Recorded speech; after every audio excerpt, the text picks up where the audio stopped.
26 तारखेला दोनही राष्ट्रवादीच्या युतीची अधिकृत घोषणा करा, असं खरं तर स्वतः अजित पवार युतीची घोषणा करणार असल्याची माहिती अजित पवारांनी दिली। अजित पवार यांनी या संदर्भात महत्त्वाची माहिती दिली आहे। कुठल्याही अफवांवर विश्वास ठेवू नका, अजित पवारांनी असं आवाहन देखील केलंय।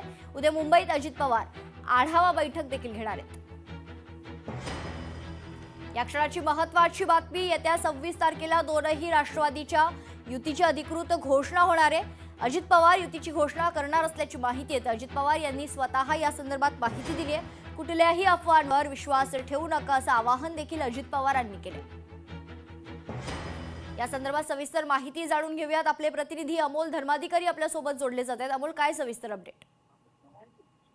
26 तारखेला राष्ट्रवादी दोन्ही एकत्र येण्याची अधिकृत घोषणा केली जाईल असं अजित पवार यांच्याकडून सांगण्यात आलेलं आहे। सध्या या दोन्ही राष्ट्रवादी एकत्र येण्याच्या चर्चा जोरदार सुरू झालेल्या आहेत आणि त्यामुळे दोन्ही पक्षाच्या कार्यकर्त्यांमध्ये एकच चर्चा सुरू झालेली आहे की नेमकं दोन्ही राष्ट्रवादी एकत्र कधी येणार आणि त्याबाबतची चर्चा सुरू असताना अजित पवार यांनी कार्यकर्त्यांना हा एक छोटासा संदेश दिलेला आहे। दुसरीकडे कोणत्याही अफवांवर विश्वास ठेवू नका असं सुद्धा कार्यकर्त्यांना सांगितलेलं आहे। तुमच्या मनासारखं जे व्हायचं आहे ते करू आणि 26 तारखेपर्यंत वाट पहा आणि त्यानंतर आपण अधिकृतपणे घोषणा करू, तोपर्यंत कोणीही अफवांवर विश्वास ठेवू नका असं अजित पवार यांनी कार्यकर्त्यांना सांगितलेलं आहे। आणि त्यामुळे आता नेमकं 26 तारखेला कशा पद्धतीने दोन्ही राष्ट्रवादी एकत्र येतात, कुठे कुठे एकत्र येतात आणि कशा पद्धतीची घोषणा केली जाते हे सुद्धा पाहणं महत्त्वाचं असेल। पण अजित पवारांनी एक महत्त्वाची माहिती या दोन्ही राष्ट्रवादीच्या संदर्भातली आता दिलेली आहे। निश्चित धन्यवाद अमोल, आपण दिलेल्या सविस्तर माहितीसाठी।